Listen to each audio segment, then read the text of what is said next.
Everyone, how's it going? More verses. So let's have a look what we've got today. So today we've got Mark 8:38, Mark 9:1. So Mark 8:38.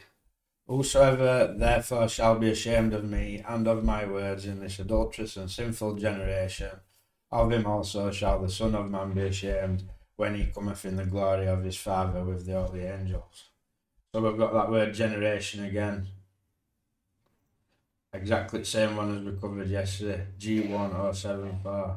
It is a noun describing the class of those that have been begotten. Thus it can refer to the whole of mankind living at one time, successive waves of a genealogy, or even an age.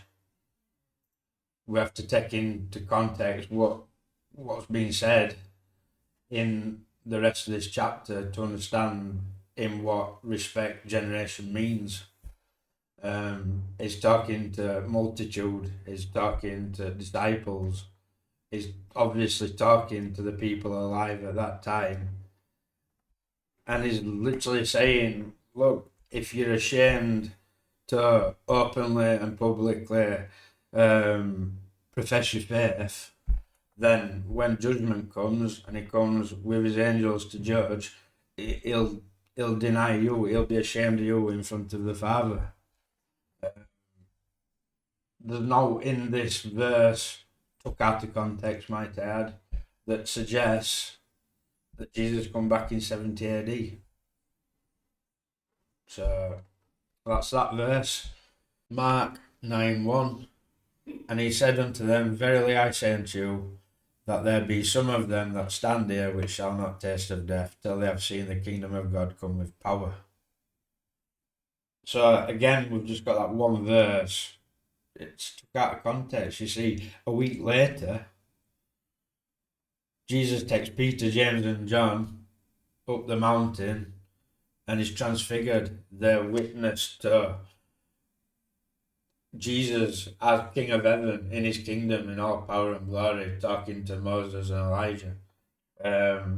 You see, Jesus is constantly telling them that they're going to suffer persecution, they're going to suffer death for the ministry. And look, don't have no fear, because this is my promise and this is what it's going to be like. So they get a glimpse of Jesus in all his power and glory. Also, when you read in Mark, you see this is why you have to take, like, you can't just be pulling verses out willy-nilly. You got to read it all in context. Like, you read in Mark 8 when Jesus is asking disciples, who do people say I am?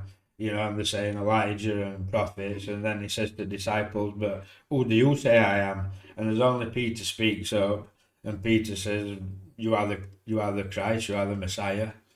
But then when Jesus tells them that he's going to go to cross and in 3 days rise again and all that, like, Peter rebukes him, and Jesus is like, Satan, get behind me. You see, the disciples are still in the world, and the plan is of God. The plan is to, be born in flesh, be crucified, die, rise again. That's God's plan, the last sacrifice, death for all sin. And because of the lacking in faith, like look at Peter, he tries to get involved when Jesus gets arrested and tries to stop him arresting him, but it's the plan, it needs to happen. So Peter still minds in that earthly mind rather than that heavenly mind. You know what I mean? So the transfiguration is because Peter, James, and John are his close disciples, and they're going to be leading earthly ministry. So I believe that it shows them this taste of things to come in order to, empower the faith. I don't really think this is a preteristic verse or a Satan's Little Seasons verse. I think you're just taking verses again out of context to push that belief. You need to read.